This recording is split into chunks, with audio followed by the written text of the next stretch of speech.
Olá, bom dia. Esperar o pessoal entrar. Legal, hoje é um tema que dá para todo o público, não só para psicólogo. O que a gente vai fazer hoje? A gente vai fazer a live e se não der tempo de fazer toda a live e ela cair, a gente vai estar abrindo outra live, mas vamos ver o que vai rolar aí. Olá, Marcelo, bom dia. Vou te convidar agora. O Marcelo vai participar comigo dessa live. Então, vou chamar ele aqui para a gente poder falar um pouquinho por que a gente pensou nesse tema e o que a gente vai querer falar sobre este tema. Então, vamos lá, vou chamar. Olá! Olá, bom dia. Bom dia! Como é que você tá? Tudo em paz, tudo tranquilo. Que bom! Antes da gente falar um pouquinho da live, eu queria que você se apresentasse um pouco, né? Se você tem alguma rede social que as pessoas podem te seguir ou não, algum contato, caso elas queiram conversar depois um pouco mais sobre essa temática e como você trabalha, quem você atende, que público. Difícil falar da gente. Bom, bom, sou Marcelo Goulart, sou psicólogo, psicanalista, certo? Eu tenho uma vivência aí de 18 anos de consultório e sempre trabalhei com adultos e com adolescentes. Eu nunca atendi criança, não atendo crianças. Trabalho com casais, não é algo tão presencial na minha clínica no dia a dia, mas sempre tenho alguns casais em atendimento. Meu traquejo sempre foi dentro da linha psicanalítica, ali sempre eu me deitei e acho que isso começou na minha própria análise pessoal. Ontem, antes de ontem, você estava fazendo uma live sobre a formação do psicólogo, né? E eu estava lembrando como é que a psicanálise me encontrou, porque eu comecei psicologia para fazer organizacional e eu não fiz absolutamente nada disso. No meio do Nossa. caminho, a psicanálise me atropelou. No segundo semestre de faculdade, eu falei, bom, já que eu quero ser psicólogo, então o que faz um psicólogo? Eu procurei terapia e era uma psicanalista e aí começou tudo. Durante 8 anos eu estive à frente de um hospital dia, o que muito me ensinou e muito me permitiu olhar para o ser humano de uma forma única e singular. Eu acho que isso é diferencial no trabalho da profissão que a gente escolheu, né? Cada sujeito é único, cada demanda é única e cada olhar a essa demanda também precisa ser único. Enfim, é isso. Sobre redes sociais, eu tenho o meu Instagram, embora eu nunca o movimentei de forma profissional, mas ali vocês têm acesso a mim e eu estou disponível para, dentro do que for possível, dentro das minhas humanas limitações, responder qualquer pergunta. Uma coisa que me chamou a atenção quando você falou assim, me deitei na psicanálise, logo me veio a imagem do divã, né? Literalmente deitamos no divã e nos descobrimos ali, de certa forma. É um deleite. Certo. Então, assim, pessoal, eu e o Marcelo a gente já vinha conversando sobre essa temática de sensatez e prudência na quarentena. Até que ponto a gente pode ser sensato, até que ponto a gente pode ser prudente, até que ponto aparecem as nossas paranoias e nossas fantasias que dificultam ver as coisas de uma forma mais clara. E foi por isso que a gente quis trazer essa temática hoje. E aí eu queria que o Marcelo começasse falando o que ele tem observado, né, de emoções, de sentimentos, de pensamentos ou até de fantasias que esses pacientes ou que as pessoas que você convive ao seu redor têm apresentado na quarentena. Tá. É importante a gente pensar o seguinte. A quarentena, ela nos impõe a olhar para dentro de nós mesmos. Então, eu acho que não seria errado eu colocar que os nossos fantasmas pessoais, eles tomam formas mais próximas da gente, né? Então, uma vez uma paciente me disse o seguinte, Marcelo, cansei de tentar expurgar meus fantasmas, meus demônios, eles nunca vão sair de perto de mim. Minha tarefa agora é outra. é fazer eles se tornarem um Gasparzinho. E eu achei fantástica essa analogia dela. E eu acho que a vivência do isolamento tem imposto a gente, talvez, essa mudança, né? Esse Gasparzinho talvez tenha feições mais monstruosas perto da gente.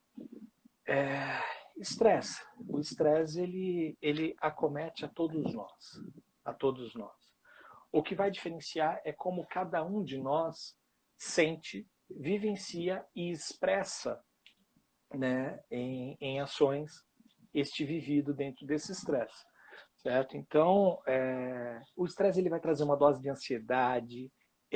Eu acho até que, numa forma mais intensa, ele pode trazer uma reação de pavor, né? Esse estresse que a gente vivencia em cima de um não sabido, eu acho que é o que mais nos atrapalha nesse momento. Tenho acompanhado algumas lives e essa semana eu escutei numa live de uma grande amiga, uma psicóloga de Brasília, ela falando que a sociedade, ela tá... Eu gaguejei aqui agora porque eu havia... Juliana Gebrim, tá É aí. Ju, beijo Juliana. pra você, tá? Ah, que legal. E a Ju dizia numa live o seguinte, que a gente tem que tomar cuidado com a infodemia. Eu falei, meu Deus, ela está inventando palavra. Depois eu fui atrás e realmente existe essa palavra, né?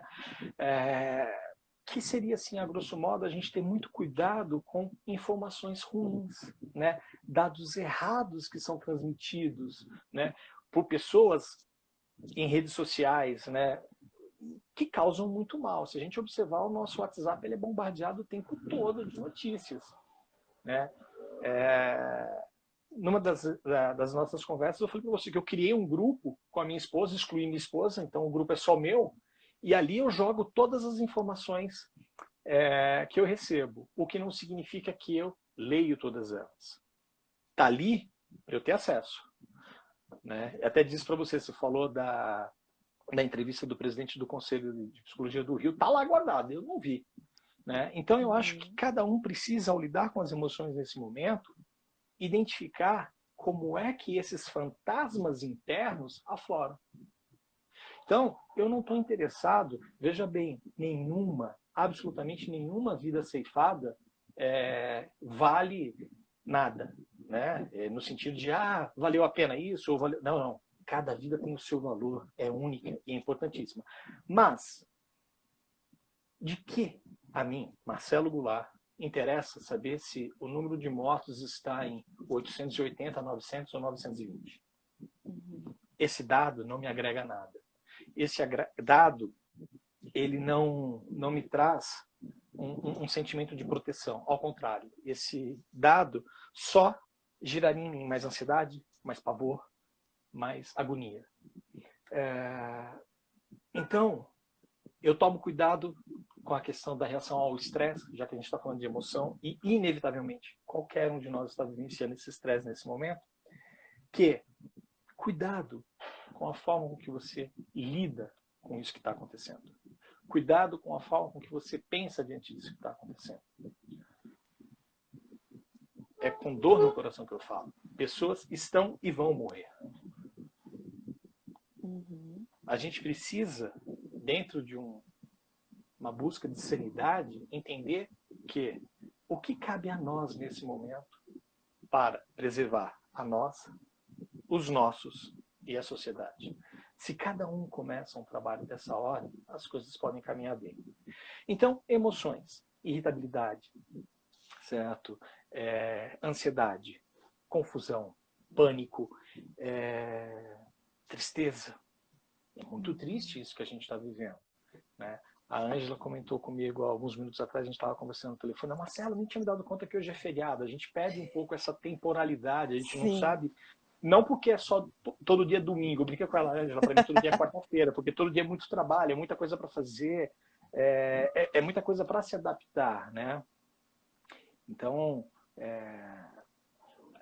por exemplo, é a primeira vez que eu participo de uma transmissão dessa ordem de live? A Ângela está calejada, ela faz isso 10 vezes por semana.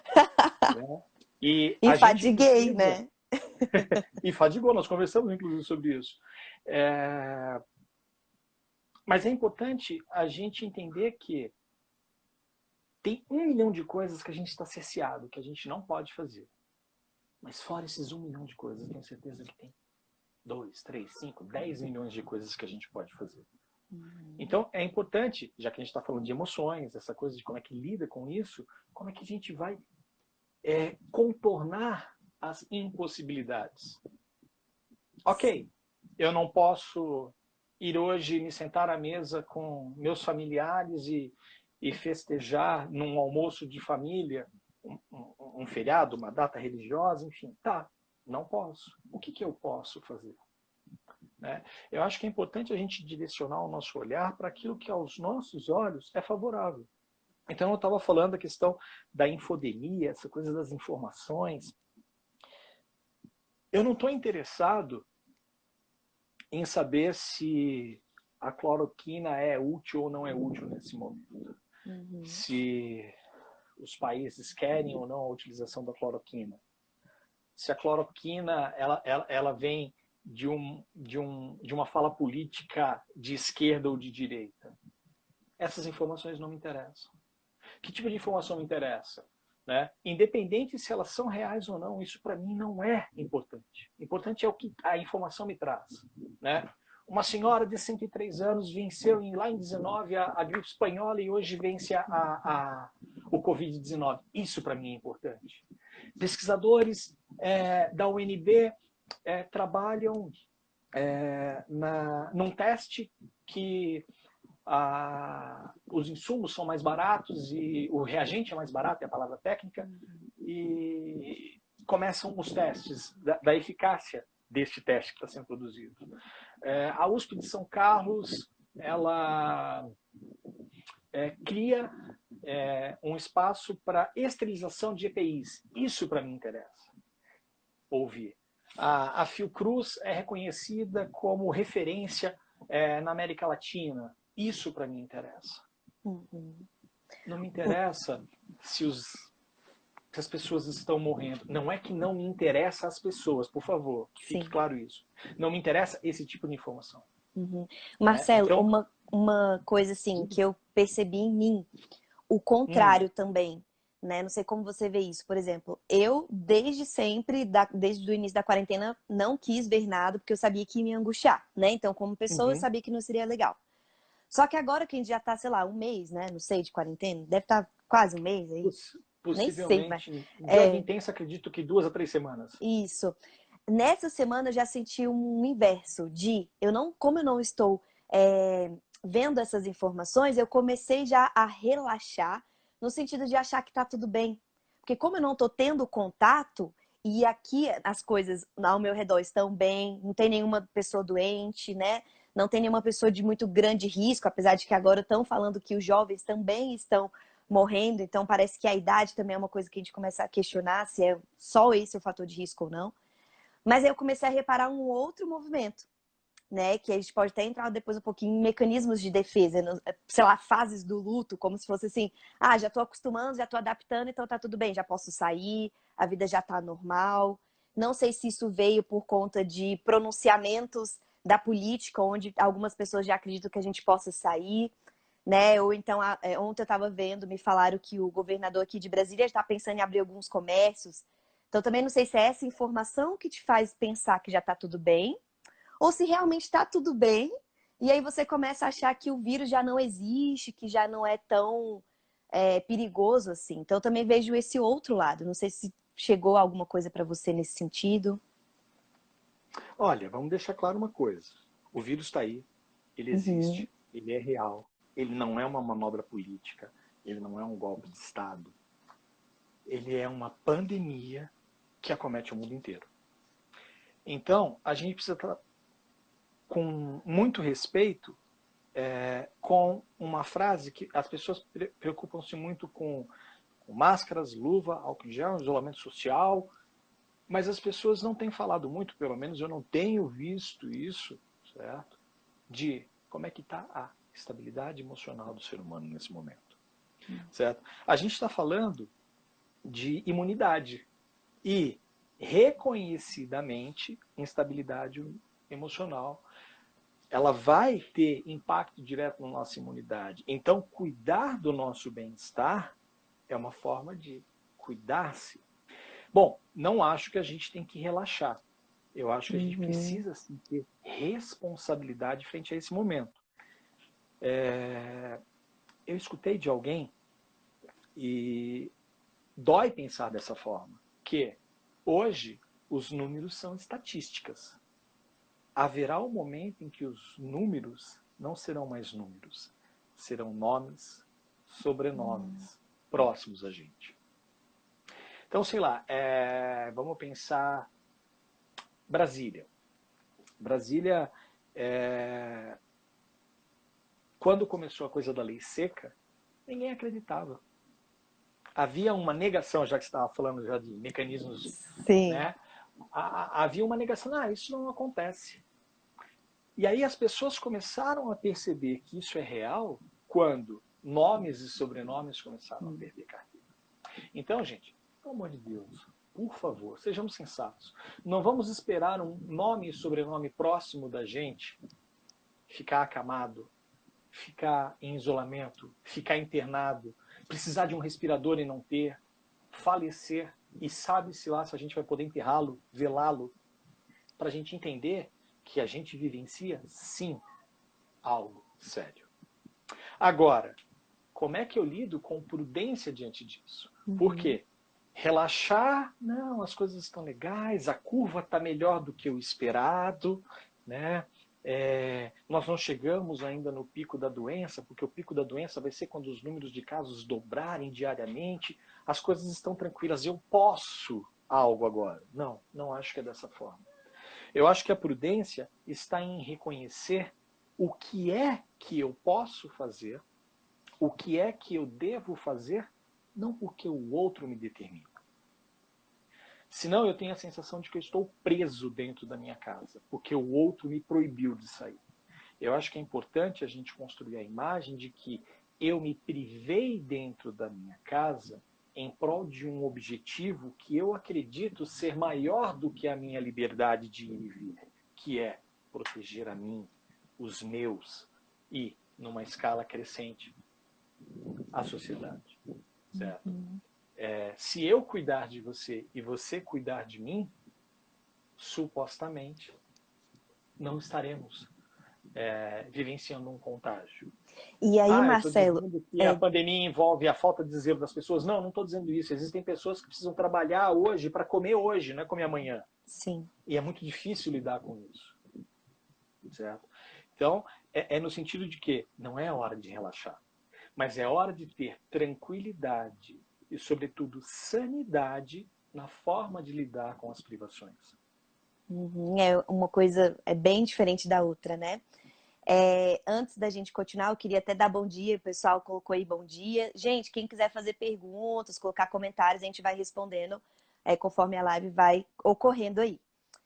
E Marcelo, uma coisa que eu pensei, e aí, né, para entrar no segundo tópico de mecanismos de defesa e tudo mais, assim, cada pessoa vai lidar de uma forma diferente frente a essa realidade, né? Então vão ter pessoas, por exemplo, que vão ter essa privação, esse isolamento de uma forma até mais tranquila, né? Tem pessoas que vão achar prazeroso estar sozinhos em casa, podendo fazer coisas que não tinham tempo, quando tinham que ficar muito tempo na rua, mas já vão ter pessoas que vão sentir uma solidão, já vão ter essa dificuldade. E aí, como que você observa as pessoas lidando com isso, né? Quando a gente fala de psicanálise, a gente fala muito de mecanismos de defesa. Um dos que a gente já falou é a negação. Então, aquele primeiro momento de, não, peraí, eu não acredito nisso, eu vou continuar vivendo minha vida normal e tudo mais. Que outros tipos de reações as pessoas tendem a ter? Bom, eu estou vendo aqui algumas pessoas que estão entrando e vários colegas de profissão. E eu vou pedir licença para não falar de ordem técnica, eu vou falar de ordem senso comum, como se todos nós fôssemos absolutamente leigos, inclusive eu mesmo que estou falando, não estou aqui falando com propriedade de especialista, estou falando como um ser humano. Eu acho que isso torna esse momento e essa troca mais humana, Sim. tá? Então, eu peço licença para você nesse sentido. A gente vivencia momentos, né? E não que eles são um avançar da ordem de não retroceder, mas eles são oscilantes. Ora eu vivenciei esse, aquele outro, depois eu regredi. Então a gente poderia pensar num primeiro momento como uma negação, igual você estava falando. Não, pô, isso aqui não existe, certo? Pô, isso aí foi lá numa província na China, tal, não sei o que, isso não vai chegar aqui. Mas chegou, né? Não ia chegar na Itália, não ia chegar na Espanha, não ia chegar nos Estados Unidos, mas chegou. E acho que hoje, de uma forma lúcida e sensata, ninguém nega a existência do Covid-19 e do impacto à saúde física, mental, social, financeira que isso abarca. Ah, eu sou funcionário público, eu estou fazendo um trabalho remoto, eu tenho meu salário no final do mês depositado na minha conta. Beleza. Você teve no mercado essa semana? Você viu quanto está o quilo do tomate? Né? Então tem impacto financeiro, sim, para todos nós. Ok, para uns isso passa despercebido. Antes eu pagava R$ 5, hoje eu pago 12, está tudo certo. Não muda o meu orçamento. Mas para muitos isso muda de uma maneira muito pontual. Então eu acho que a nossa humanidade tem que estar presente nesse olhar. Então acho que hoje ninguém nega mais com o mecanismo de defesa. Ah, não está acontecendo nada. A gente pode pensar também em regressão. Né? Frente à impossibilidade, eu tendo a regredir a um estado emocional mais infantil. Né? Embora eu falei que não falaria de ordem técnica, acaba que as coisas Tá se junto. misturam. Né? Mas, assim, onde os medos inconscientes, né, as ansiedades, as angústias, né, elas reaparecem. Aí eu volto na metáfora que eu achei perfeita da paciente, que de repente o Gasparzinho vira um fantasma aterrorizante. Né? Então a gente passa às vezes por isso. Bom, passar por isso acaba misturando-se com um outro mecanismo de defesa, que seria o deslocamento, né? Onde a gente transfere esses sentimentos originais, mais nocivos, mais perigosos, como, por exemplo, a raiva, para outras pessoas ou lugares. E aí gera um problema emocional muito grande no período de quarentena, porque muitas vezes eu desloco essa raiva para a pessoa que está do meu lado em isolamento. Às vezes eu estou com raiva do Covid e bato boca com a minha esposa. Às vezes eu estou com raiva do Covid e não tenho paciência com meu filho de 1 ano e 7 meses que quer a minha atenção. Ele não sabe o que é o Covid. Certo? Ele sabe que o pai está em casa, e se o pai está em casa, ele pode brincar com o pai. Ele não sabe que o pai tem que trabalhar. Ele precisa entender isso. Certo? Mas não necessariamente ele tem a racionalidade para compreender isso. Então, as relações interpessoais, nesse período de quarentena, frente ao deslocamento dessas emoções, eu vou usar uma expressão otimista. Elas têm a possibilidade de serem revistas. Porque ou eu vou transformar minha casa um inferno e estar dentro desse inferno que possa ser transformado pelo outro que está aqui do meu lado, ou como é que eu entendo melhor as limitações do outro? Como é que eu entendo melhor as virtudes do outro e valoro aquilo que não valorava? Né? E aí, não sei se usaria a expressão mecanismo de defesa, mas no sentido de o que essa vivência, esse aprendizado traz. Ângela, você vai lendo esses trem aí, tá? Depois a Tá, gente eu ia conversando, até porque te eu não tô, interromper. não tô, não É, tô preocupado com isso, não. tá. No sentido de eu ler. Sim, ó, a Jai até falou aqui, ó, estou em casa fazendo trabalho remoto e Marcelo tem razão. A cada ida ao supermercado, eu percebo que o gasto com alimentação está exorbitante. Estamos gastando com alimentos como nunca. E essa é uma das coisas que você estava falando de deslocamento, que eu acho que a gente faz muito e que eu trago muito essa questão com a minha irmã, que é nutricionista, o quanto a gente usa a comida para jogar essas emoções ou então para aplacar os prazeres que não estão sendo vividos por conta da quarentena. Acho que a alimentação entra muito aí. Aí ela É também engraçado você, contribui. Pode falar, eu vou depois eu É leio. engraçado você falar sobre isso, porque ouso dizer, estou balizando pela minha casa, ouso Aham. dizer que é, é fato, é real, o que deixa eu tentar ver aqui, a Jaya Já é colocou da isso. questão do custo das coisas, e ouso dizer que a gente está comprando e consumindo mais também, né? Uhum. E aí a gente poderia entrar numa reflexão, né, sobre um mecanismo de sentir-se mais acolhido dentro dessa vivência, que seria a barganha, né? Então, Sim. já que, já que eu não posso ir correr no parque mesmo, eu vou tomar um sorvetinho, né? Um pote. Né? É. Ah, já, já que já que eu não posso ir ao meu restaurante favorito para comer uma parmegiana que eu gosto muito, eu vou fazer aqui para mim 1 quilo de bifinho. Né? Então, Desse jeito. essa barganha talvez mude pós-quarentena o padrão de beleza, né? Porque as Sim. pessoas tendem a ganhar peso. O brasileiro ele tem uma capacidade de humor fantástica, e eu acho até que ajuda muito nesse momento, que envolve o seguinte, essas frases, esses memezinhos, né? De 3 em 3 dias vista calça jeans, tá? O pijama engana. Nossa, excelente. Faz muita diferença. Então, cuidado com essas barganhas, né? Porque trazem, sim, uma satisfação imediata no ato de consumir, mas depois mexe com culpa, mexe com, enfim, sentimento de falta de determinação, de fraqueza, enfim, a gente acaba. Se a gente pensar a barganha, a gente pode falar em sabotagem, usando uma palavra com Uhum. um olhar mais técnico. Toda sabotagem ela vem para compensar algo que supostamente seria ruim, que ter compensado nos gera culpa, que alimenta uma nova ação de sabotagem. Então, cuidado. Né?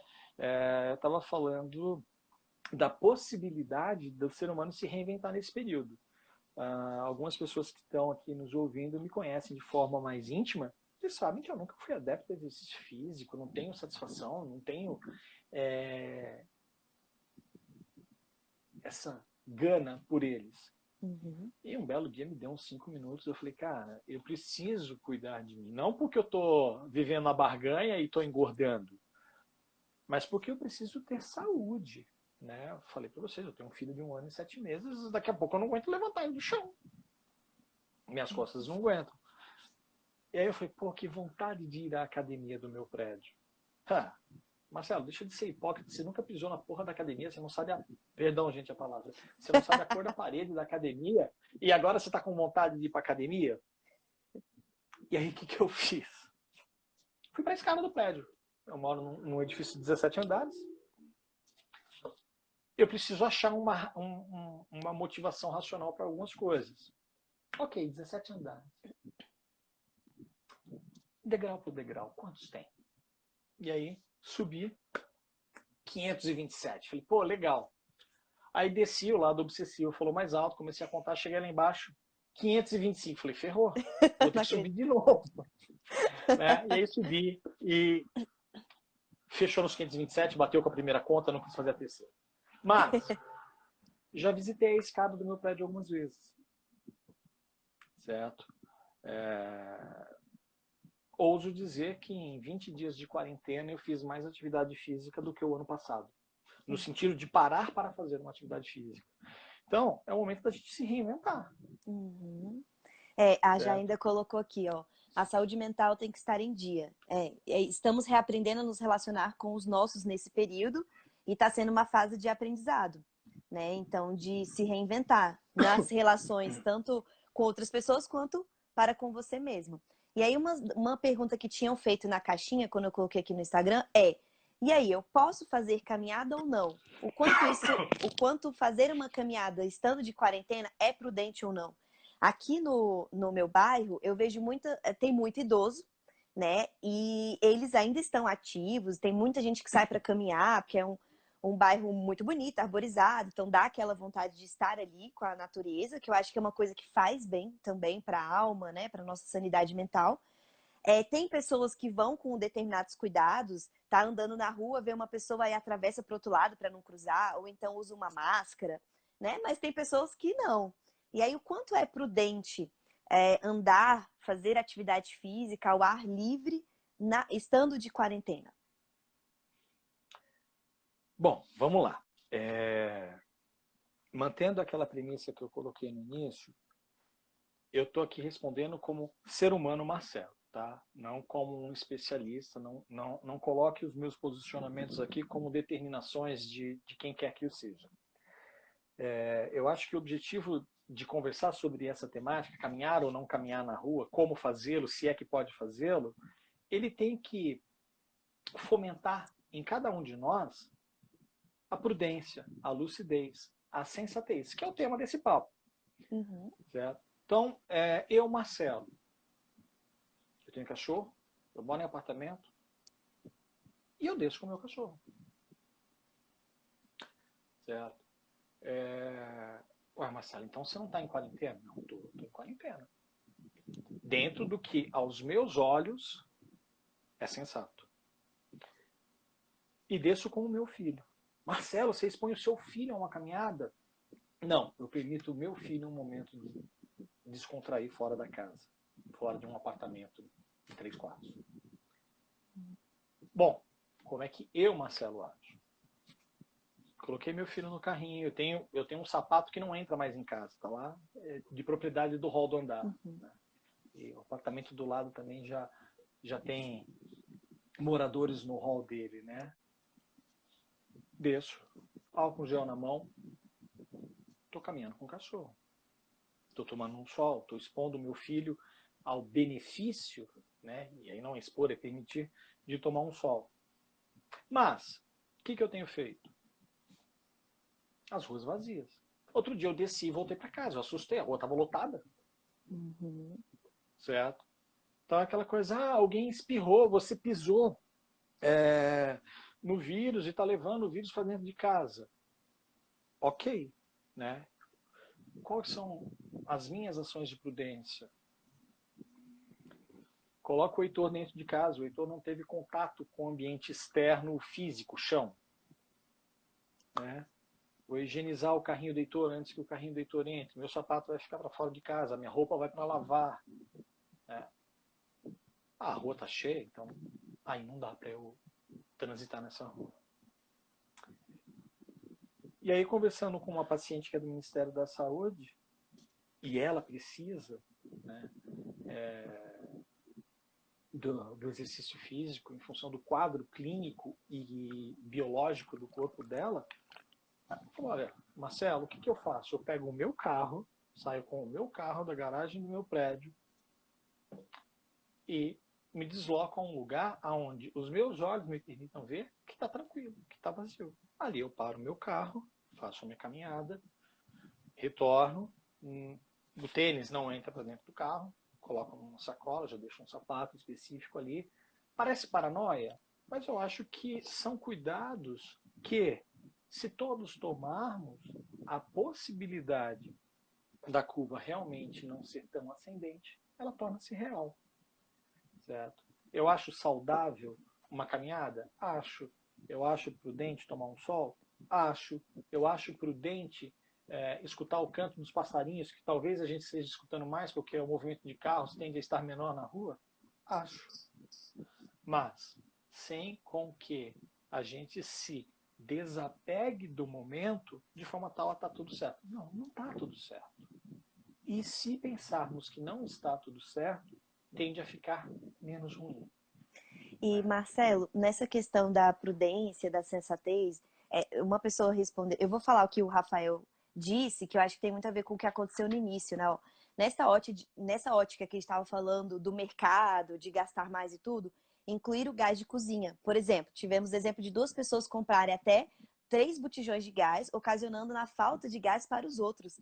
Então, até que ponto também a gente tem uma prudência em relação ao social, que no início teve aquele alvoroço de comprar álcool gel, e aí tem pessoas que não têm. Então, a gente também ser prudente no que a gente vai consumir, né, no que a gente vai comprar, e também pensar no social. tem várias questões aqui, ó. O pessoal falou, ó, aqui também estamos consumindo muito, não tinha parado para pensar nisso. A Jaya falou, na questão do se reinventar.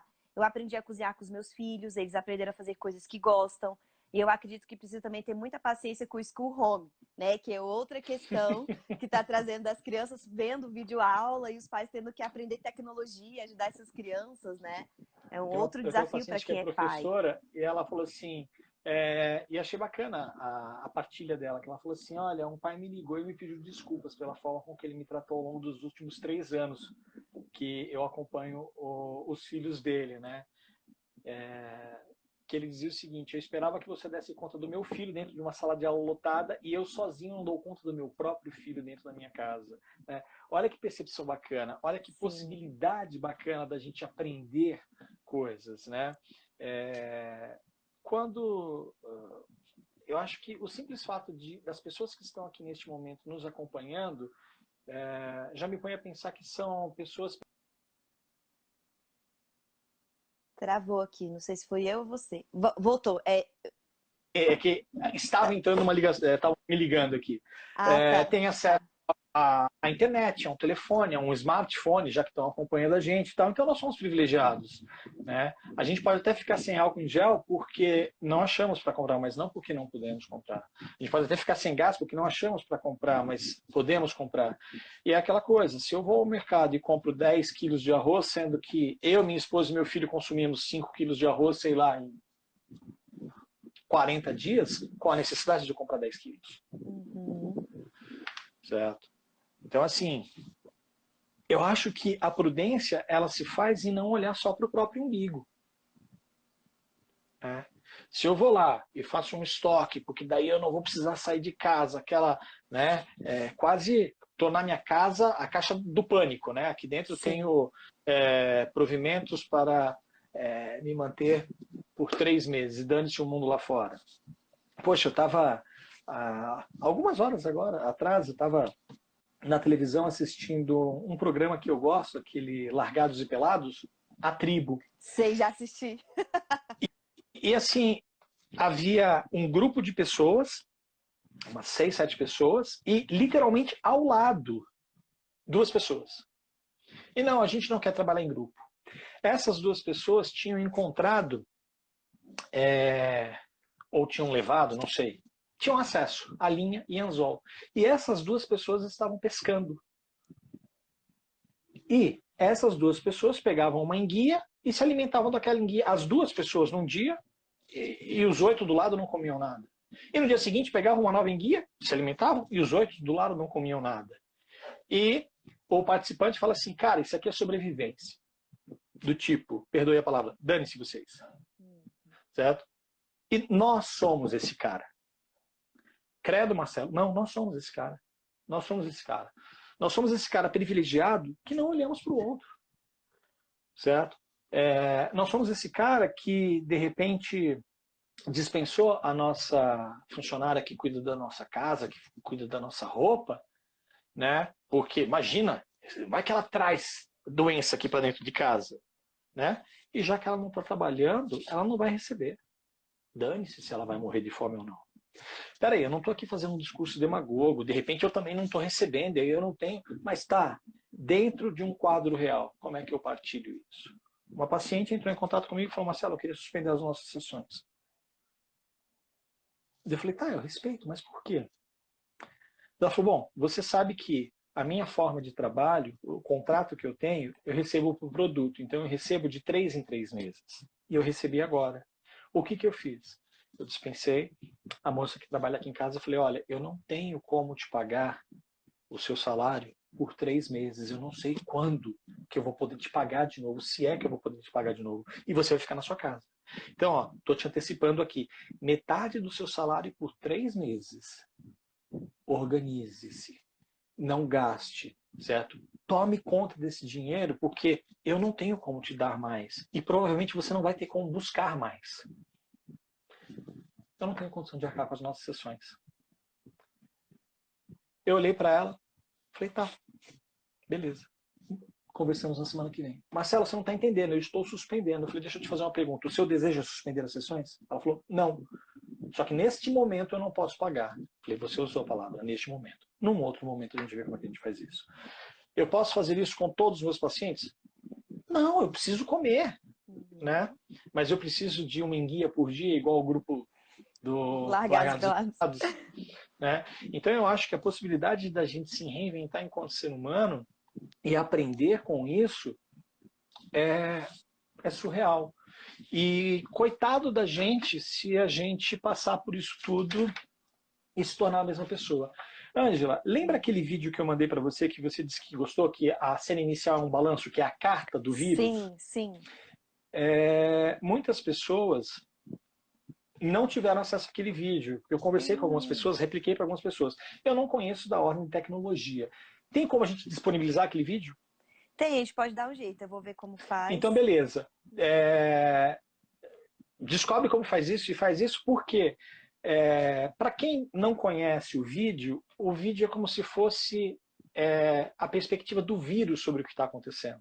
Então, é uma carta supostamente escrita pelo vírus.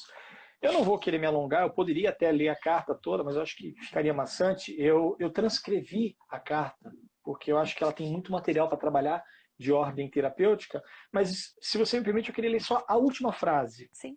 Né? E que o vírus termina a carta dizendo assim: quando vocês festejarem, eu terei acabado de ir embora. Mas lembrem de não tentar ser uma pessoa melhor somente na minha presença. Adeus.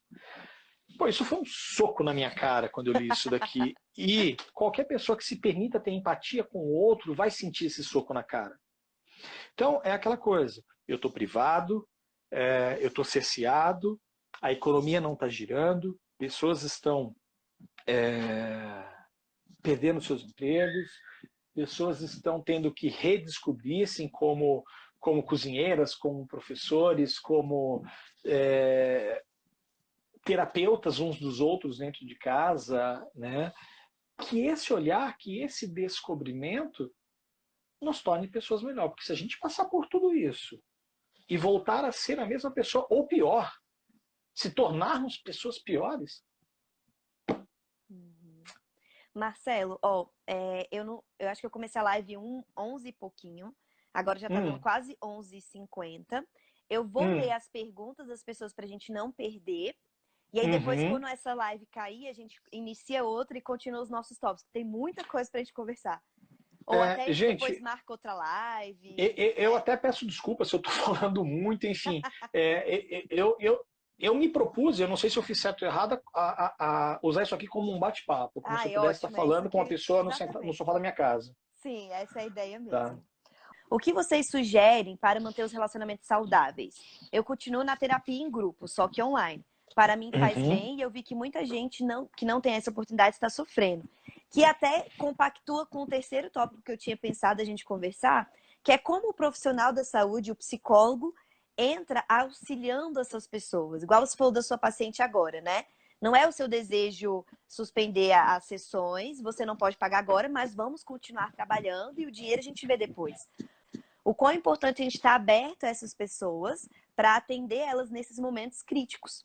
Então, eu tive gente que me procurou para atendimento online, falando que não tinha condição de pagar tanto, então a gente renegocia valores, até estar confortável para os dois lados, porque eu acho que o importante é a gente estar acolhendo essas pessoas, né? E aí, o que você sugere para manter esses relacionamentos saudáveis? Olha, eu sempre vou partir que o sujeito é único. Então, única será a forma dele reagir diante disso. Né? Se a gente pensar nos fantasmas que mexem na nossa infância, isso vai ter impacto direto com essa forma de relação agora, certo? Porque eu tenho uma paciente que ela fala que eu estou vivendo um problema sério aqui dentro de casa, porque a minha filha, adolescente de 16 anos, quer encontrar com o namorado e eu proibi. Certo? E ela tá jogando na minha cara que o meu namoro vai acabar por sua culpa. Né? Então, como é que é? Eu acho que você fez uma live, né, sobre relacionamentos em tempo de quarentena, né? Cara, eu tenho verdadeiro apreço pelos tempos antigos. Eu Se eu tivesse a possibilidade, eu acho que eu queria ter nascido lá na década de 20, andar de terno, chapéu, né, uma bengala. Eu tenho aqui, deixa eu pegar. Eu tenho aqui um livro que são poucas pessoas do meio da psicologia que conhecem. Bom, não sei se a expressão foi melhor. Eu conheço muitas pessoas que não conhecem, vou colocar dessa forma. Tá. Certo? Que chama-se Cartas de Amor e Outras Correspondências. Isso é uma compilação que foi feita pelo filho do Freud, pelo Ernest, aonde ele encontrou as cartas do pai dele e ele compilou no livro. Por que o livro tem o nome Cartas de Amor e Outras Correspondências? A grande maioria das cartas aqui são cartas que o Freud trocava com a Marta. Marta, esposa do Freud, para quem não sabe. Certo? Houve um tempo onde eu escrevia uma carta, postava no correio, essa carta demorava X tempo cronológico para chegar na outra pessoa. A outra pessoa recebia essa carta, lia, me respondia através de uma carta que demorava X tempo para chegar para mim. E os relacionamentos aconteciam. Então, peraí, porque eu não posso ver, beijar, abraçar, transar com o meu namorado, com a minha namorada hoje, a gente não vai dar certo? Quão pequeno é o ser humano se ele tomar isso como uma verdade absoluta? Pô, que merda, isso vai mexer comigo, isso vai mexer com a nossa relação, isso vai mexer com a nossa cumplicidade? Vai mexer. Depende de você construir a possibilidade de esse mexer tornar melhor. Porque eu posso ser mais cúmplice, eu posso ser mais amigo, eu posso ser mais ouvinte, eu posso olhar mais para a perspectiva do outro, porque a gente vive relações hoje em dia, assim, ó, eu chego para a pessoa e falo assim, nossa, eu estou super feliz, o meu filho falou a primeira palavra dele. E a pessoa já começa assim, ah, mas o seu filho já tem 1 ano e tantos meses, o meu filho falou com 9 meses e ele fala perfeitamente 3 línguas, hoje com 3 anos, blá, blá, blá, blá, blá, blá. As pessoas não estão importando em saber o que você pensa, o que você sente, o que você tem a dizer. As pessoas querem que você seja o ouvinte, aquele que aplaude, aquele que acolhe o que o outro traz. Então, esse período nos permite reinventarmos, né, para o bem. Né? Eu tinha notado aqui, eu comecei a receber mensagens de WhatsApp de pessoas que eu não tinha contato há 200 anos atrás. Isso também né? aconteceu comigo.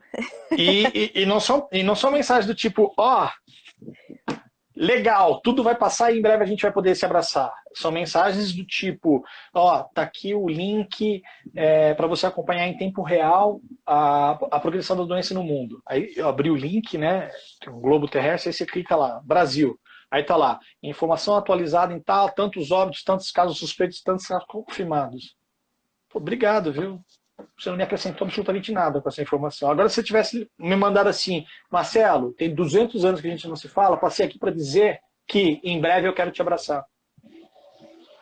Aí, acrescentaria alguma coisa. Sim. Então, como é que a gente transforma as nossas relações? Eu tenho uma tia, minha tia Cleide, ela mora próximo da minha casa. Próximo mesmo, a gente mora em Águas Claras, ambos, então ela mora próximo da minha casa. E toda vez que eu encontro com eles, meu tio brinca comigo. E às vezes passa 3, 4 meses sem se encontrar. E aí meu tio brinca comigo. Malandro, quer o endereço lá de casa por escrito? Vai lá tomar um café comigo. E eu nunca fui. E essa semana, conversando com ela ao telefone, eu falei, tia, quantas e quantas vezes eu pude ir tomar um café contigo e nunca fui? E hoje que eu gostaria de ir, eu não posso. Ambos têm mais de 70 anos e estão devidamente fechadinhos lá na casa se cuidando. E isso apertou meu coração. Né? Enquanto você falava, eu li uma pergunta do Marcelo, que tem a ver né, com isso, falando com isso. Cara, se a hora que passar essa pandemia, eu não for lá tomar um café com a minha tia, eu não tenho vergonha na cara. Se eu não for lá tomar um café com a minha tia, devia ter eu morrido e não algumas pessoas que teriam ido tomar café com seus familiares acometidos do Covid. Então, como é que eu olho para essa situação reconhecendo as minhas limitações pessoais e como é que eu me coloco na perspectiva de me tornar um ser humano melhor? E o Marcelo até acrescentou aqui, né? Então, ele perguntou, deixa eu ler pro pessoal aqui, a opinião de vocês sobre a probabilidade da gente se tornar mais frio e sem empatia devido às medidas de segurança impostas. Será que isso acontece? Já que o brasileiro, no geral, é reconhecido pela sua receptividade e empatia. eu acho que talvez possa vir até, e eu espero que aconteça o contrário, né? Que essas medidas de segurança, na verdade, talvez deveriam existir não de forma bitolada e paranoica, mas na nossa rotina no geral, né? Eu lembro que lá, quando saiu teve aquela toda uma propaganda por conta do HN1, não é? Né, da gripe suína, H1N1. H1N1, isso, da gripe suína, para você lavar a mão, usar álcool em gel e tudo mais. Aquilo poderia ter se tornado um hábito, que hoje já estaria normalizado pra gente, né? Isso só não pode se tornar um bloqueio entre as relações. Porque eu percebo que é aquilo que eu estava falando, tem pessoas que podem vir a ficar tão paranoicas que não é nem a falta de empatia que elas podem vir a ter, elas podem ter tanto medo e falar assim, não, então eu prefiro nem me relacionar mais, né? Ou então potencializar bloqueios e inseguranças que elas já tinham para se relacionar com o outro. Ontem eu estava vendo uma live de uma sexóloga, a gente vai até fazer uma live aqui no meu Instagram semana que vem, na sexta-feira, e ela estava falando da oportunidade da gente usar, por exemplo, os aplicativos de relacionamento de uma forma diferenciada e não só para sexo, namoro, mas para a gente treinar a nossa habilidade de fala, de empatia, de comunicação, de diálogo com o outro. Achei isso muito legal. Você veja o seguinte, passado por esse turbilhão, a gente vai ter a possibilidade de festejar, como diz o vírus na carta, né? E quando a gente estiver festejando, ele terá indo embora. Tá, mas até que eu festeje, como é que eu lido com essa situação? Certo? Como é que eu me torno mais presente? Como é que eu me torno mais empático? Como é que eu me torno um ser humano melhor? E um ser humano melhor não é ir tomar um café na casa da minha tia. Isso pode ser a expressão de um ser humano melhor. Mas, como é que eu me torno um ser humano melhor aos meus olhos? Porque a gente vive numa sociedade onde a roupa que você veste não foi você que escolheu. Escolheram para você. Ok, você chegou na loja que você escolheu e dentre as opções que tinham escolhido para você, você escolheu essa. Certo? Então, eu acho que a gente vive a possibilidade de fazer escolhas. Isso. Que o Rafael colocou aqui, ó. Pode ser, né? Porque a Jaia concordou um pouco com a gente, né? Eu acho que as pessoas vão começar a perguntar, vão começar a ficar mais empáticos, mais carinhosos. Mas o Rafael já traz uma outra percepção. Pode ser, mas a busca constante por capital nos tampará os olhos novamente. Então, aquela coisa assim é o que o Marcelo falou, da escolha de você fazer uma mudança. Porque, lógico, a gente é um ser adaptável, a gente pode vir a voltar com os hábitos que a gente tinha. O importante é a gente usar esse momento para pensar o que eu posso fazer de diferente e o que eu quero colocar como prioridade para mim de mudança. Uhum.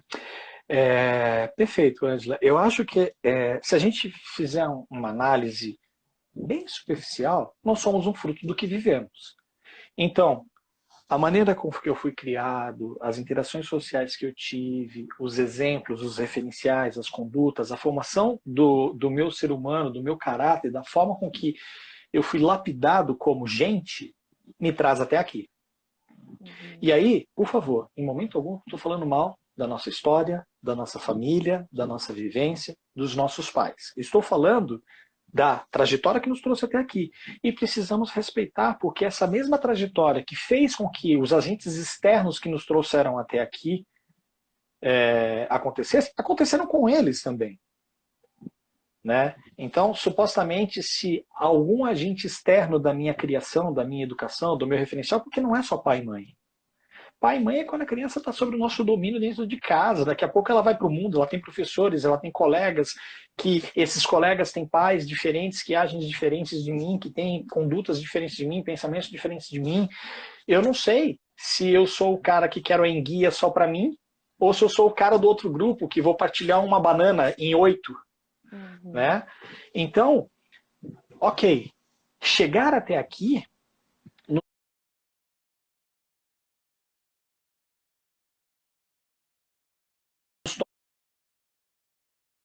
quem somos. Mas convenhamos, somos adultos, maduros, espera-se que sejamos, responsáveis, capazes. Como é que eu vou fazer daqui para frente? Eu tive um paciente, ele era o caçula, e A mãe tinha 5 filhos, ele era o mais novo. E a mãe fazia o quê? A mãe pegava o frango, eles passavam por um momento de dificuldade, a mãe pegava o frango e separava o peito gigante para ele, caçula.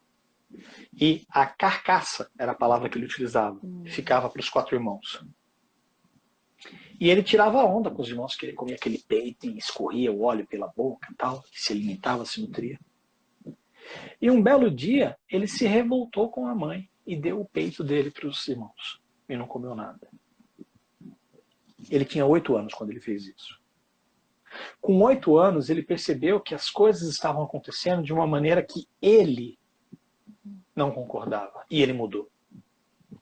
O meio que ele estava sendo criado levava a ele a ser egoísta, sei lá, qualquer coisa diferente do que ele fez. Se ele, com 8 anos, teve a capacidade intelectual, psíquica, né, comportamental na ação de fazer diferente, por que cada um de nós não pode? Certo? Gente, o mundo não vai ficar perfeito, não. Certo? Várias pessoas me conhecem que estão aqui vendo essa live. Eu vou continuar sendo o mesmo velho, rabugento, ranzinza de sempre. Sistemático, certo? Eu não tenho a pretensão de me tornar a pessoa mais sociável e melhor do mundo. Eu tenho a pretensão de, dentro de quem sou, dentro de o que sou como pessoa, como posso ser aos meus olhos, não aos olhos do outro, um ser humano melhor. E se porventura eu conseguir me tornar um ser humano melhor, e a percepção do outro próximo de mim me ver como um ser humano melhor e se beneficiar de ser eu um ser humano melhor, sorte a dele. E se esse ser humano ao meu lado se tornar uma pessoa melhor aos olhos dele, que aos meus olhos isso seja legal, sorte a minha. E se a gente continuar juntos, sorte a nossa. O olhar não tem que ser o que o outro espera de mim. O olhar tem que ser o que eu espero de mim. Eu sou humano, logo, por sobrenome, falho e limitado. Isso vai me acompanhar. Mas momentos como esse me permitem olhar para dentro de mim. O que eu vejo?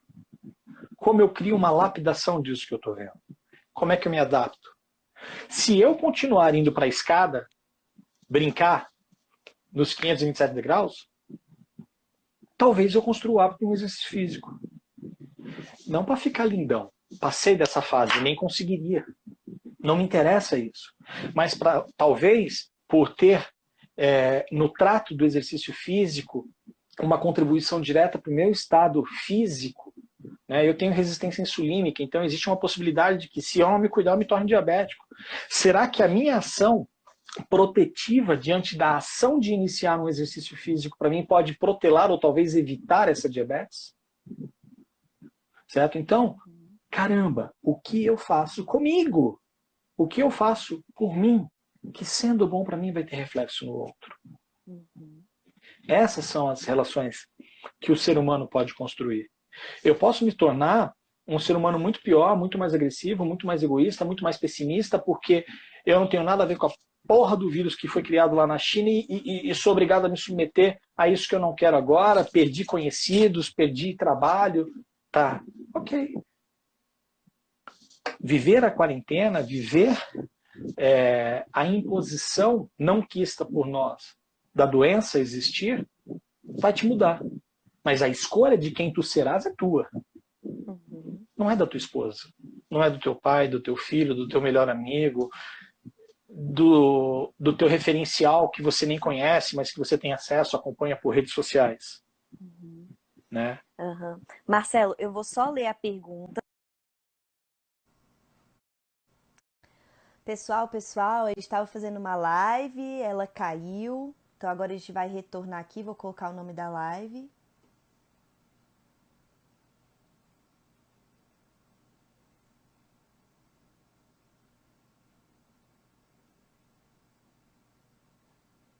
Oi, Amanda.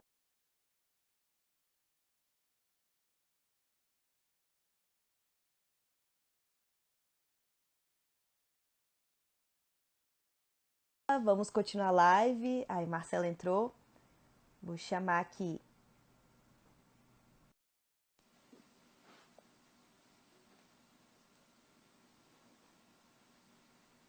Marcelo, antes da Oi. gente voltar, eu queria dizer que, nossa, essa live tá muito gostosa, né? O pessoal tá participando, tá perguntando.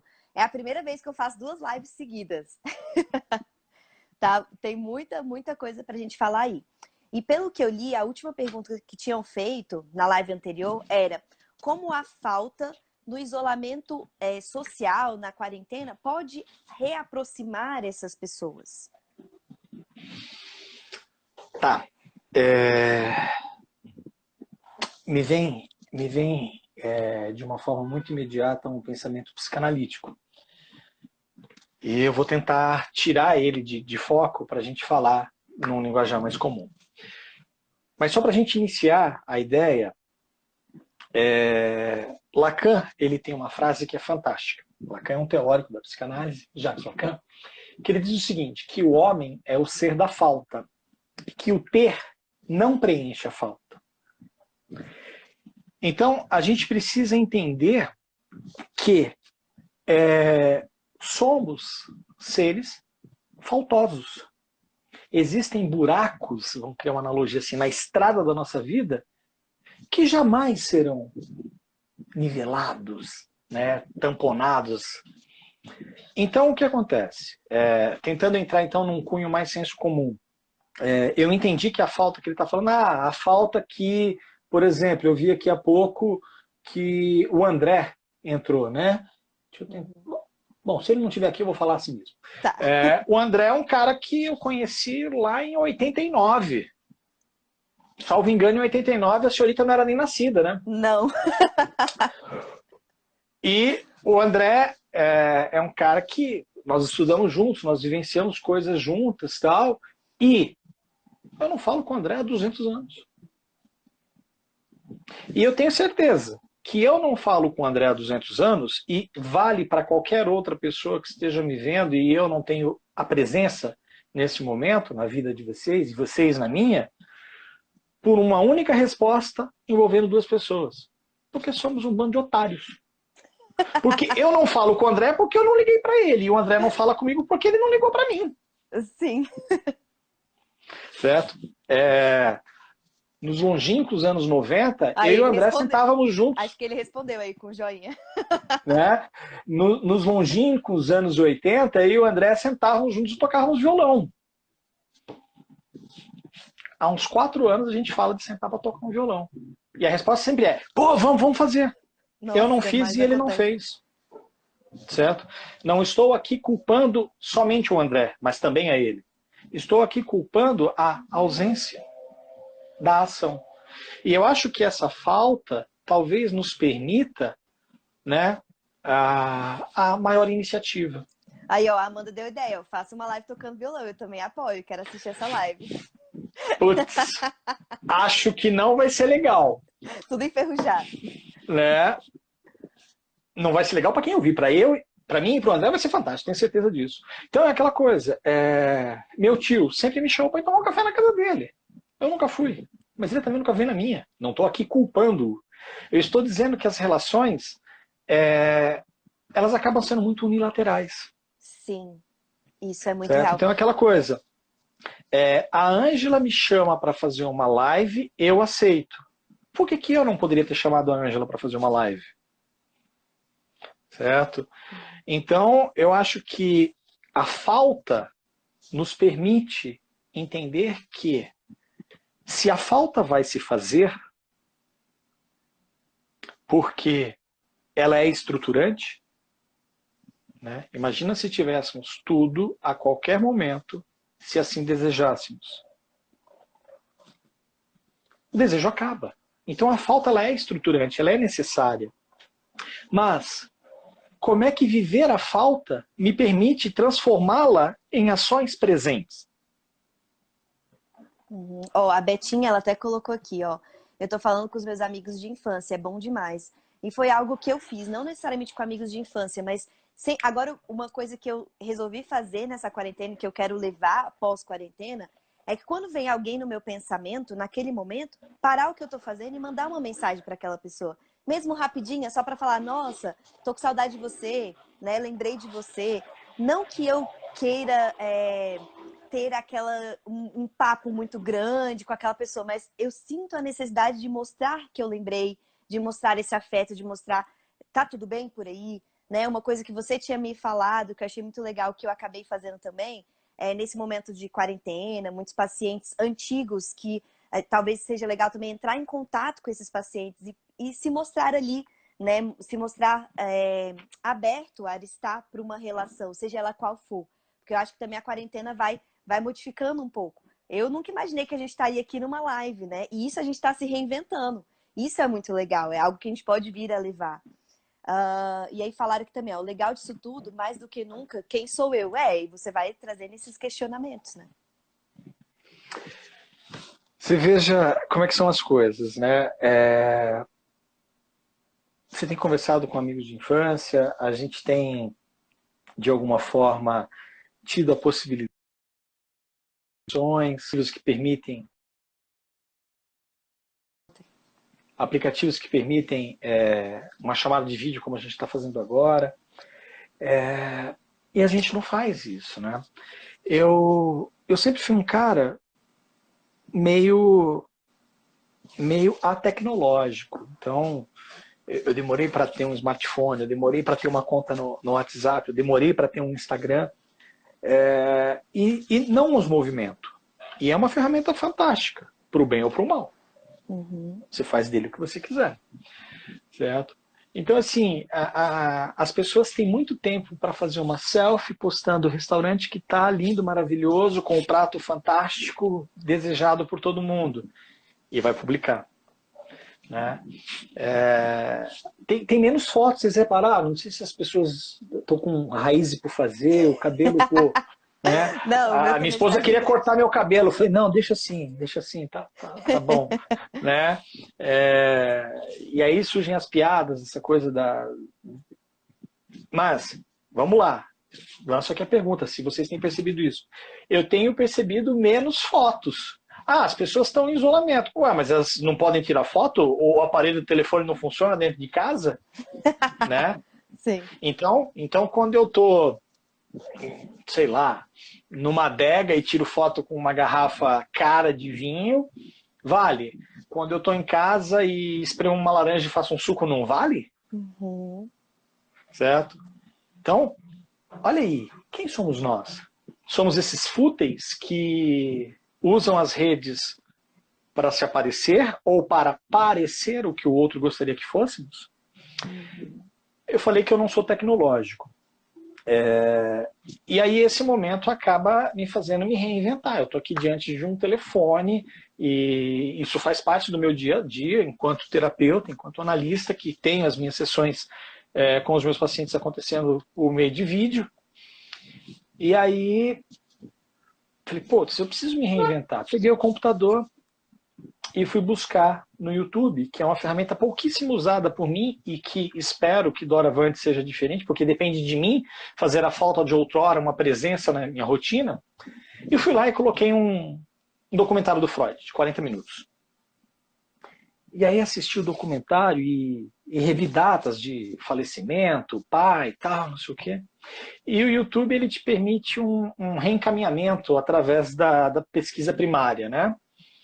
E aí eu fui reencaminhado, surgiu na linha lá, não sei os termos técnicos que usa, uma entrevista do canal Quem Somos Nós com o Pondé. E a entrevista era sobre Freud. Eu assisti a entrevista. E a entrevista começa, e eu acho que tem tudo a ver com Ângela, você me perdoa, eu não sei se eu estou mudando a temática inicial, né? Porque tinha essa coisa de sensatez e prudência e tal, né? Mas eu acho que é sensato a gente avaliar isso tudo. Sim. Né? E aí o Pondé é perguntado, né? A entrevista começou assim, e assim eu quis continuar vendo. Como Freud nos descreveria? E aí o Pondé pergunta assim, agora nós? Aqui, de forma contemporânea? E aí o entrevistador falou assim. Aí o Pondé deu uma risada e falou assim, histéricos e infantis. E aquilo me capturou. E aquilo fez com que eu quisesse efetivamente assistir aquela entrevista. Porque sim, vivemos uma sociedade que ela vive uma histeria coletiva. Eu preciso frequentar os melhores lugares, eu preciso ter os melhores smartphones, eu preciso ter a melhor roupa, o melhor carro. O vírus, naquela carta ao vírus, do vírus, né, da perspectiva do vírus, ele fala isso. Vocês estão muito mais preocupados no ter do que no ser. Então, eu acho prudente que a gente coloque-se num momento de reavaliar isso. Certo? Então, como é que eu quero me colocar? Certo? A prudência, para mim, nesse momento, envolve, inevitavelmente, eu olhar para mim. Não de forma egoísta, mas de forma interna e, doravante, como posso ser? Tem uma cena de Hamlet. Mais uma vez eu peço desculpa se eu começar devagar, tá? Tá, Marcelo, me dá um norte. Tá, antes de você continuar, pediram para mandar a carta. Eu vou tentar colocar o vídeo para vocês. Depois eu vou ver como eu vou disponibilizar, mas aí, Marcelo, depois você coloca na sua rede. De qualquer forma, ó, eu vou escrever aqui o número do meu telefone, tá? Sim, escreva. Só um segundo. Ó, falaram aqui, Marcelo fez uma casinha de PVC para o nosso filho. Isso para mim já é se reinventar. Teve pessoal comentando também, a Ieda comentou que estava fez uma prateleira, pintou uma prateleira e colocou em casa. O quanto isso também é se conhecer, né? Se explorar. Deixa eu só fazer uma pontuação. Eu estou colocando meu telefone aqui, gente, pelo seguinte. Essa carta, na perspectiva do vírus, é um vídeo. Sim. Quem quiser, me manda o link. Marcelo, manda a carta do vírus e eu vou encaminhar. Tá? A gente tenta disponibilizar aqui, mas caso a gente não consiga, tá aí o acesso através do meu telefone. A Ângela tem isso também, se quiser mandar para ela, tenho certeza que ela replica. Se você não tiver o vídeo, você me fala que eu te reenvio. E aí a gente disponibiliza isso. A coisa quem falou isso foi minha esposa, né, da casa do PVC. O que acontece? Quarta-feira, meu celular tinha quebrado, Theo. E aí, entrei em contato com a assistência técnica, é uma ferramenta indispensável para mim nesse momento, porque através dela eu faço o meu trabalho. E aí vieram buscar o telefone e eu fiquei a manhã inteira, entre aspas, à toa. Cara, me deu uns 5 minutos, eu me liguei numa casa de material de construção aqui perto de casa. Falei, escuta, vocês entregam? Não, então tá bom. Você tem cano aí? Como é que é aquele cano de água fininho lá, qual que é? De meia? Ele falou, não, é o cano de 20. Falei, então beleza. Então... vocês entregam aqui? Entregam. O senhor está precisando de alguma coisa, alguma reforma? Não, eu vou fazer uma casa de PVC para meu filho. Aí o cara riu e falou, você acha que você é o primeiro a fazer isso? Né? Então faz seu desenho aí, vê quantas conexões você vai precisar, quantos joelhos, quantos T's, qual é a metragem que você vai fazer, eu já mando tudo cortadinho para você. Cara, beleza, paranoia. Desci pra garagem, fui lavar os canos, limpar os canos com álcool gel, tal, não sei o que, montar as conexões. E aí eu brinquei, pô, ficou legal a casinha, só que eu sou psicólogo, eu não sou arquiteto, né? Então ficou um trambolho no meio da minha sala, porque eu fiz uma casa de 1,5 por 1,5, com 1 de altura, tá gigante aquele negócio. Que legal. Aí beleza, a gente entra, brinca lá dentro, reinventar-se é isso. Reinventar-se é assistir um documentário do Freud, reinventar-se é ser encaminhado para o vídeo do Pondé e querer assistir, reinventar-se é como, ainda não o fiz na teoria, mas peguei um filme antigo, né, Freud Além da Alma, e separar para assistir. Reinventar-se é separar, igual eu separei filmes como A História Sem Fim e Os Goonies para eu assistir com meu filho. Reinventar-se é, dentro de 1 milhão de coisas que eu não posso fazer diante da quarentena, o que é sensato eu fazer? Porque eu tenho 1 milhão de coisas e mais ainda que eu posso fazer. Né? Então, como é que eu coloco isso aqui dentro? A minha esposa falou da casinha. Eu tenho 3 violões e nenhum dos 3 está aqui na minha casa. Os 3 estão guardados no armário na minha garagem. Estava falando do violão, do André, há pouco. E ela falou, escuta, quando é que você vai buscar o violão e vai tocar violão pro Heitor? Né? Não adianta eu ter bonitinho um quadrinho de um violão aqui atrás como decoração. Certo? Então, o reinventar-se para mim é isso. E aí, a única coisa de sensato para mim é como é que aos meus olhos eu devo agir, como é que aos meus olhos eu devo proceder, como é que aos meus olhos eu tenho que ter ações protetivas, como é que aos meus olhos eu posso fazer coisas que eu fale legal. E nessa questão do se reinventar, onde entra a terapia, né? A psicoterapia? Ela é uma ferramenta para uma reinvenção? Nesse momento de quarentena, você acha que é indicado as pessoas que não fazem começarem a fazer? Como é que você vê a psicoterapia nesse meio do reinventar? Olha, Ângela, foi proposital. Eu não quis conduzir o nosso papo de forma técnica e me distanciei o quanto pude disso, mas eu conduzi o nosso papo de forma terapêutica a quem ouve. E cada palavra, ela foi premeditada, ela foi pensada, ela teve por objetivo levar ao outro a ideia de que olhar para ele pode ser bom para ele. Ah, Marcelo, então você está com marketing subliminar induzindo as pessoas a procurarem terapia. Não, eu não estou fazendo nada disso. Não estou fazendo nada disso. Eu tenho uma premissa que eu tomo como uma verdade absoluta. Muito mais importante do que a pessoa saber se ela precisa ou não de terapia, é ela reconhecer que ela merece de terapia. Certo? Precisar é uma palavra que envolve uma necessidade básica. Eu preciso de água. Eu não mereço água, eu preciso de água. Um espaço terapêutico, fazendo uma análise, se permitir inclinar-se sobre si mesmo, eu acho que é um espaço de merecimento. E ao longo aí de 16 anos de consultório e 18 anos de clínica, né, porque os últimos 2 anos de formação da gente envolve o trabalho clínico, eu tenho a máxima certeza, sem nenhum pingo de dúvida, que todo e qualquer ser humano que permitir-se um espaço terapêutico, permitir-se olhar para dentro de si, né? Eu ia citar Shakespeare, né? Em Hamlet tem uma cena que é fantástica, né? Tá aí, a gente tem a possibilidade, vamos buscar assistir Hamlet, certo? Tem uma cena que é fantástica. Ele começa a conversar com a mãe e a mãe grita: para, é como se você estivesse virando os meus olhos para dentro de mim e eu não suporto o que eu estou vendo. Quantas vezes a gente fecha os nossos olhos para a gente não ver o que está acontecendo ao nosso redor? E olha que eu não estou dizendo de voltar os nossos olhos para dentro para ver o que está acontecendo aqui dentro. Certo? O processo terapêutico, para mim, envolve isso. Freud dizia que ele não foi a pessoa que inventou a psicanálise. Freud dizia que ela já estava ali. Goethe, Shakespeare, Nietzsche, Schopenhauer e quantos outros, que ele só de alguma forma compilou e apresentou. Certo? Então, viver um processo terapêutico, inevitavelmente, torna-te melhor. Eu não sei se você precisa ser melhor. Eu sei que você merece ser melhor. Melhor para si, melhor para os teus. Certo? Necessidade, se eu não fizer terapia eu vou morrer? Pouco provavelmente você vai morrer se você não fizer a terapia. Mas eu não tenho nenhuma dúvida de que novas janelas, novas perspectivas, novas percepções, novos olhares, novos prazeres você vai ter se você adentrar dentro dessa viagem tão prazerosa que é adentrar dentro de si mesmo e descobrir-se. Certo?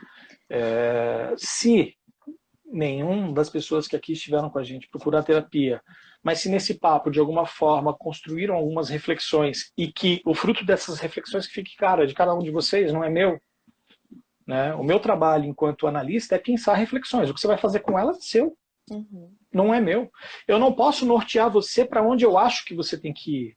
Porque por mais que eu acredite que aquele é o melhor caminho, aquilo é uma crença pessoal, segundo o meu olhar, segundo a minha perspectiva, segundo a minha história de vida. De repente não é o melhor para você. Então, olhe para você. Recentemente uma paciente interrompeu o processo, ela ficou por 6 sessões somente, e ela falou: olha, eu não encontrei o que eu queria, você não me dá respostas, você não me dá dicas, você não me diz o que tenho que fazer. E eu falei assim: se você veio em busca de respostas que possivelmente teriam que ser respondidas por mim, você procurou a pessoa errada. O máximo que eu posso te oferecer é mais perguntas. Né? Bom, essa é a forma com que eu, Marcelo, trabalho. Conheço a Ângela, sei que ela trabalha também dessa forma, ela falou um pouco disso antes de ontem numa live, certo? Então, olhem para vocês, olhem para cada um de nós. Como é que a gente pode ser melhor? Né? Quando eu falo, pô, a gente tem que ser mais paciente. E quantas vezes eu perco a minha paciência com meu filho? A gente tem que ser mais amoroso. E quantas vezes eu não sou amoroso com quem está do meu lado? A gente tem que ser mais disponível. E quantas vezes eu não sou disponível a quem está do meu lado? Então, como eu posso usar de toda a privação, de todo o medo, de todo o pânico, de toda a insegurança, de toda a histeria coletiva diante desse momento que a gente vive, de forma a parar e, peraí, né? Deixa eu ver se eu acho aqui, eu tinha anotado, que eu falei, caramba, a gente está falando de prudência e sensatez e não é a mesma coisa, né? E tá, talvez realmente seja, né? E aí eu anotei assim, sensatez, ponderação ao tratar de um assunto delicado ou difícil. É isso que a gente está vivendo. Um assunto delicado e difícil, Covid-19. Mas a sensatez para mim não envolve... dona Ana Carolina, comigo, risos. Comigo o quê, menina? Fica na sua aí. É minha esposa. Então, ponderação ao tratar de assunto delicado ou difícil. Covid-19 é o pano de fundo. O assunto para mim delicado e difícil que a minha sensatez precisa ter é mergulhar dentro de mim mesmo diante da imposição do Covid-19. Isso para mim é sensatez.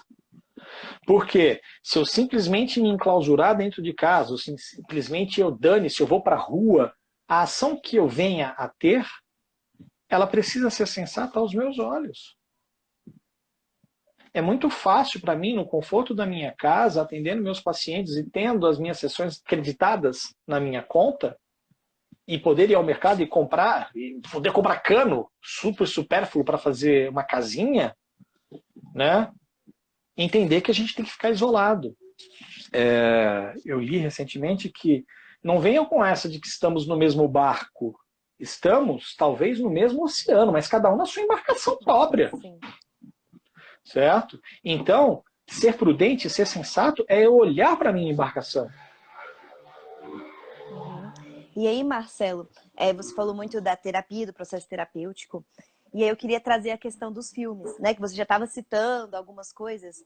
O quanto nesse momento você acha que a arte, filme, músicas, né, vídeos que a gente tenha contato, possam vir a ser positivos ou negativos para fazer a gente, por exemplo, ter mais reflexões, ou então para fazer a gente entender os momentos que a gente está vivendo, porque é uma coisa que eu percebi, o Netflix começou a criar um monte de filme com essa temática, né?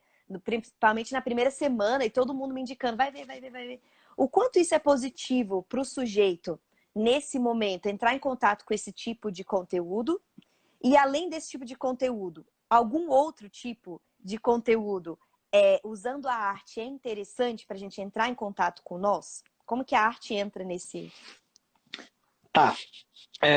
Você me remete à minha graduação, certo? Eu trabalhei sobre a arte cinematográfica como artífice da psicanálise. Então, se o Freud colocou há pouco que ele não é o criador da psicanálise, que a arte, né, através desses pensadores que a gente citou, Schopenhauer, Nietzsche, Kant, Goethe e tantos outros que precederam Freud, a arte nos mantém de pé. Né? A arte nos cria a fantasia, cria a plenitude. Eu falei que não estava muito atento às notícias de Facebook que aos meus olhos não me engrandeceriam. Né? Repito, estou aqui replicando algo que eu li, não sei se é verdade, não estou checando fontes, mas a Broadway criou um canal no YouTube para disponibilizar os musicais. Fantasma da Ópera, que eu adoro, tenho 3 filmes distintos do Fantasma da Ópera. Né? Até que ponto vivenciar a arte não é um acalanto para a alma? Porque a arte nada mais é do que a manifestação desse interno nosso. Né? O artista, o criador, a hora que ele transborda aquilo para o papel, para a cena, para o filme, para o quadro, para a música, para o acorde, ele está transbordando aquilo que é dele. Bom, Eu posso, dentro do meu senso crítico, detestar aquela arte. Está tudo certo. Ela tem o seu valor. Para João, talvez não tenha para Maria. Então, a Netflix, ele não fez filmes, não tinha tempo hábil para isso. Já Sim, estavam prontos, eles disponibilizou. foram disponibilizados. E tem filmes bem pesados, de forma muito criteriosa. Eu não vou citar nomes, O porque pessoal até a citou aqui. busca... Não vou ler, para não Então, ficar na beleza. reprise da live, mas galera já sabe. Enfim, filmes que podem ser extremamente producentes da ordem de a minha reflexão sobre ele, mas podem ser também perturbadores sobre como é que aquilo vai mexer comigo. Se sou único, única é a forma daquilo mexer comigo. Ah, filme é legal? Filme é legal. Eu separei, embora ainda não assisti com o meu filme, 2 filmes que remetem aos anos 80. Né? A História Sem Fim e Os Goonies. Se alguém aqui na live tem mais de 40 anos, talvez conheça. Se não, talvez não conheçam esses filmes. Pô, isso me remete à minha infância, me remete a questões prazerosas. Quando eu trabalho e monto uma casa para o meu filho dentro de casa, para ele brincar, e vejo ele pegando o prato de comida dele e ir dentro da casinha dele, pô, a minha alma regozija, né? Goza, no mais sentido pleno de satisfação. Então é importante que a gente busque isso. Música, eu falei há pouco que eu não sou muito tecnológico. Eu estou descobrindo o Spotify. Né? Então, semana passada tinha tido uma sessão, num sábado, uma sessão extra que o paciente solicitou, que foi uma sessão muito pesada e eu estava meio atônito com aquela sessão, com os conteúdos,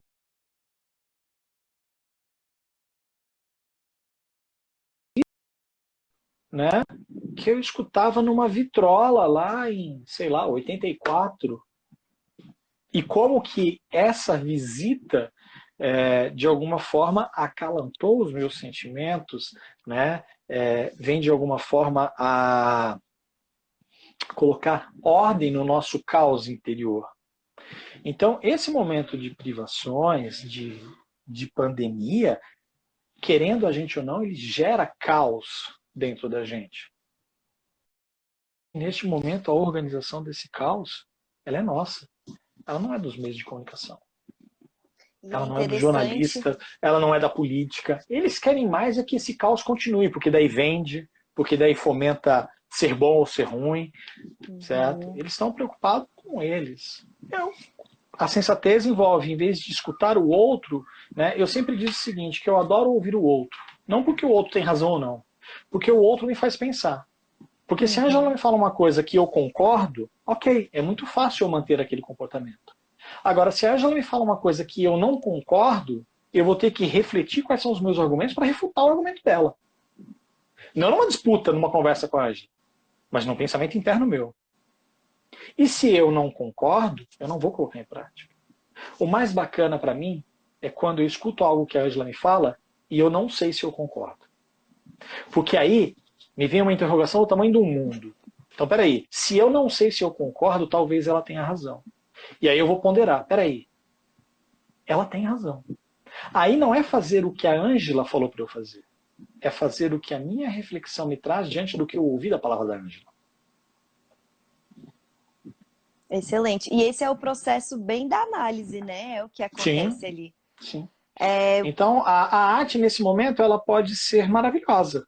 Filmes, músicas, peças de teatro, todo e qualquer acalanto à alma, ele é fantástico. Agora, cuidado, alguns acalantos podem ser devastadores. Eu lembro a primeira vez que eu assisti O Silêncio dos Inocentes, foi um filme pesado para mim.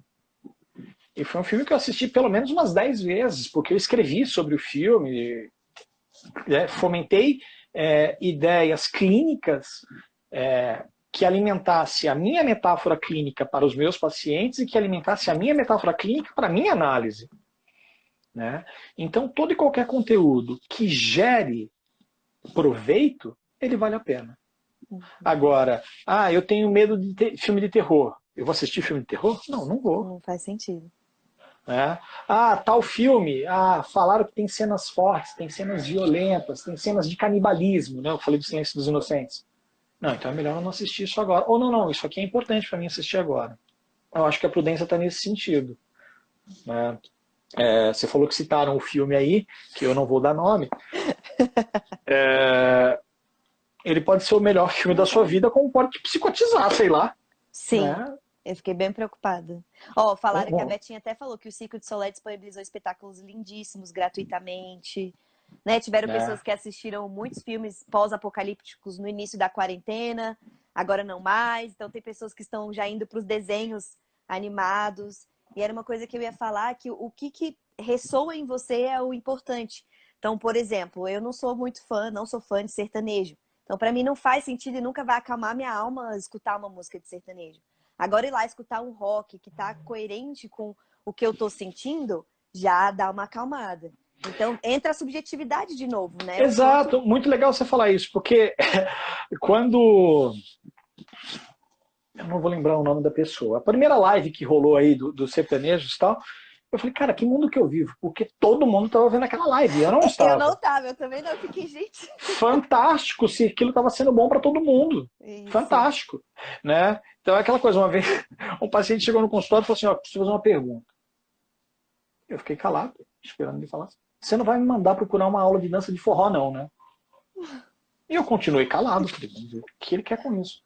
Ele falou assim, porque eu sou uma pessoa extremamente introspectiva, eu sou extremamente antissocial, eu não tenho amigos, eu não tenho ninguém, e eu procurei uma psicóloga para lidar com esse meu problema, e ela mandou procurar uma aula de dança de salão, porque eu ia dançar forró, eu ia socializar, eu ia para um monte de lugar. Ela, por acaso, perguntou se eu gosto de dançar. Eu acho que é exatamente isso. Certo? Se eu gosto de dançar, procurar uma aula de dança de salão vai me abrir um universo super prazeroso. Se eu não gosto de dançar, qual que é a finalidade daquilo? Então, é importante, como a Ângela colocou, a gente entender a subjetividade humana de o que acalanta o meu coração, o que me dá prazer, o que me dá satisfação. Né? Beleza, de repente escutar uma live do artista A, B ou C vai ser legal para mim. Certo? E de repente escutar um bolero de Ravel, que pode ser legal para mim, pode não ser legal para outra pessoa. Isso não me faz mais inteligente, nem menos inteligente. Isso não me faz mais culto, nem menos culto. Isso não me faz ter gosto melhor ou pior. Isso me faz ser eu. Exatamente. Né? Marcelo, ó, eu já vou encaminhar para o encerramento, porque o meu tempo já está acabando. E aí eu queria, se o pessoal quiser fazer uma última pergunta ou comentar aqui. A galera comentou, ó, assisti todas de sertanejo, me senti muito bem. Eu ouvi Que relatos de legal. pessoas que não gostam do sertanejo, mas fizeram e colocaram na live para criar um ambiente de boteco dentro de casa, Ó que legal. né? E aquele ambiente fez sentido, tomar uma cervejinha diferente. Então, é o que faz sentido para cada um, né? Ó, essa live de vocês está me fazendo um bem danado. Gratidão. Ah, que bacana. Fico muito Que feliz. bom. Aí, um incentivo para a gente fazer outras. Marcelo, mais alguma coisa que você gostaria de comentar que você tinha pontuado aí que deixou de falar? Olha, eu acho que no contexto geral, tudo que eu tinha pontuado eu falei. Não me dá espaço não, porque se não cai a live a gente começa outra. Tá bom. Gente, eu peço perdão se em algum momento eu fugi de uma diretriz inicial. Eu peço perdão se a minha palavra de alguma forma tocou de forma negativa alguém. O que eu acho importante é a gente se reinventar. E se a gente vai se reinventar, a gente tem que reinventar a nós mesmos. Não adianta eu reinventar diante do pedido do outro, certo? Então, para mim, o mais bacana de pensar em prudência, em sensatez, né, é eu poder olhar para mim e, de forma justa para comigo, de forma sensata para comigo, respeitando quem sou, respeitando os meus quereres, respeitando o meu caráter, os meus princípios, como é que eu vivencio isso? Ó, tem gente falando que perdeu a live, a Calma. Ângela vai disponibilizar isso, né? Isso, vou. Né? Então eu tinha só anotado a questão da definição de sensatez e eu não li o que eu tinha anotado como definição de prudência, né? Sim. Virtude que faz prever e procura evitar as inconveniências e os perigos. Cautela, precaução. Lembrando que inconveniências e perigos, neste contexto que a gente está falando, são pessoais. Às vezes, para mim, é inconveniente ver um filme que vai mexer comigo. Né? Então, ter essa coisa de se permitir, eu gosto muito dessa palavra. Se o ser humano conjugasse dois verbos, permitir-se e felicitar-se, ouso dizer que a minha profissão não precisava existir. Porque a gente vive num processo de culpa. Se eu não fiz, eu tenho culpa. E se eu fiz, era a minha obrigação. Então não há mérito, não faz sentido. Certo? Ah, era a minha obrigação e eu fiz. Ok, era a minha obrigação, eu fiz. E fiz o melhor que eu dei conta. E estou satisfeito com isso. Ah, a live seguiu um caminho diferente do que previamente pensado. Ok, foi o que eu dei conta de fazer, eu fiz, estou super satisfeito com o que eu fiz. Se foi proveitoso ou não, que bom.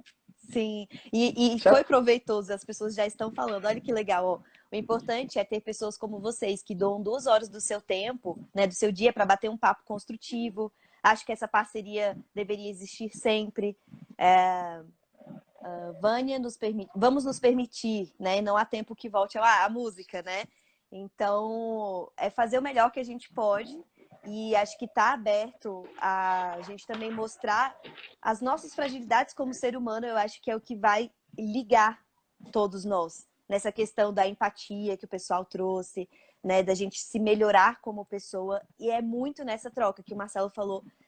O gostoso de conversar com outra pessoa é trazer reflexões novas e coisas. Nossa, nunca tinha parado para pensar nisso, né? Então acho que a live proporciona isso e fico muito feliz do pessoal ter participado, ter gostado. Marcelo, muito obrigada pela participação. Vamos Eu é depois que combinar agradeço. outras, que eu gostei muito, eu quero continuar. Estou à disposição. E pessoal, para quem não viu a live, eu vou deixar 24 horas, mas eu também sempre coloco a reprise no meu YouTube.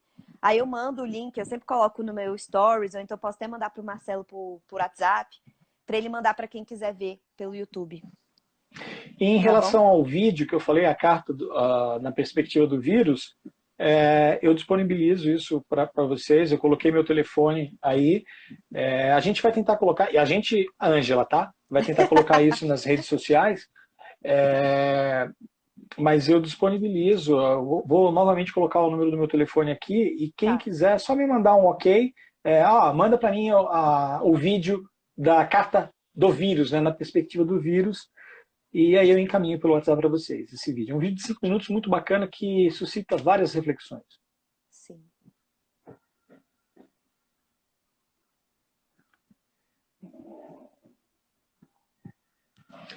Lembrando, nós estamos falando de Brasília, então 61.